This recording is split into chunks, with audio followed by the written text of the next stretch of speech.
We're joined now by one of the impeachment managers who will be making the case, Mississippi Republican Congressman and member of the House Homeland Security Committee, Congressman MAYORKAS. Congressman, thank you for making time for us. You need 60 votes, Congressman. It's never been done before for a cabinet secretary. Why do you and your fellow impeachment managers believe that you can get a conviction?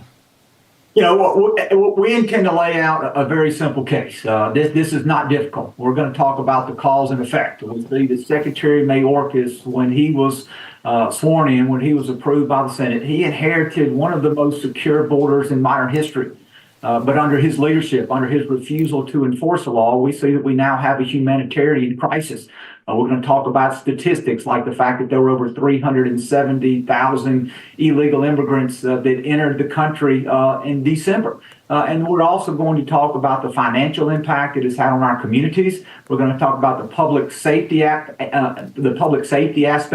as we've seen recent cases of violent crimes committed by illegal immigrants. And we're going to talk about the public health aspect, where we see that the leading cause of death now for individuals 18 to 45 is in fact drug overdose, most of those tied to fentanyl, which is coming across our unsecured southern border. Absolutely. The articles that you and your colleagues filed accuse Mayorkas of willfully failing to enforce the laws meant to secure that southern border and giving false testimony to Congress. Obviously, perjury is a crime.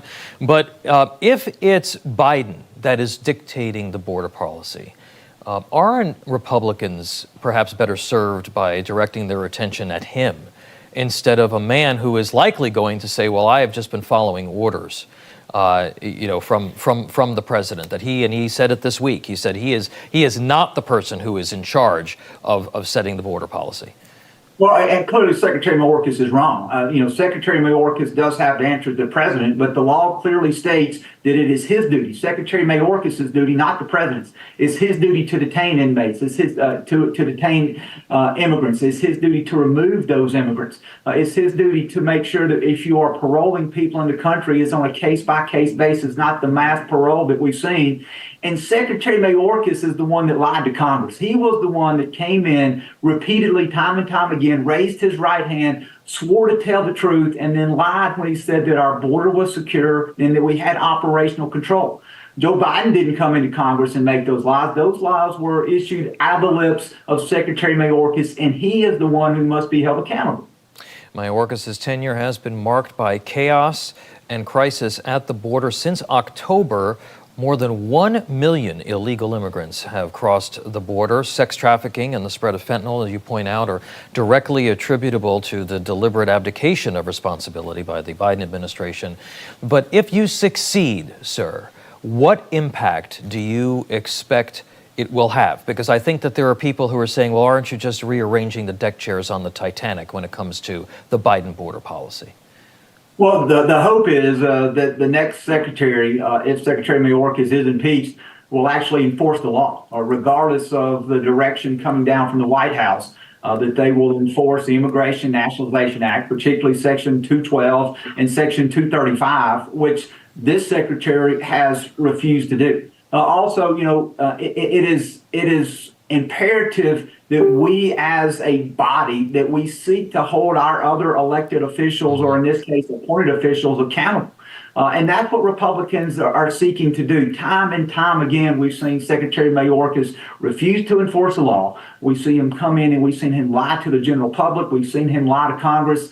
And this is the opportunity for us and for the Senate, hopefully, to be able to say, hey, we're going to enforce the law, just like we did with George Santos. George Santos was removed from Congress because he violated the ethical standards of Congress. Bipartisan vote. Republicans and Democrats sought to do that. This is exactly on the same vein. We have a responsibility to hold him accountable, and we are going to fulfill that responsibility. Congressman, the White House seems to view this as a trivial matter, posting a tongue-in-cheek Valentine to Speaker Johnson on X, formerly known as Twitter, that reads, "Roses are red, violets are blue. The border deal was crushed because of you." Clearly, Democrats are going to try to paint this as a waste of time and try to make Republicans pay for this politically if you fail. Is this risky, a risky move, rather than releasing a more cogent border solution and campaigning on that? I believe it's more risky for the administration and for Democrats to continue to defend Secretary Mayorkas. They are defending a rogue cabinet secretary who has refused to enforce the law and who's lied to Congress. We see that Democrats time and time again have tried to shift the blame on the border. First, they blamed President Trump. Then they blamed climate change. Now they blame Republicans, the fact that Republicans in the House refused to take up a deal that was made in the Senate.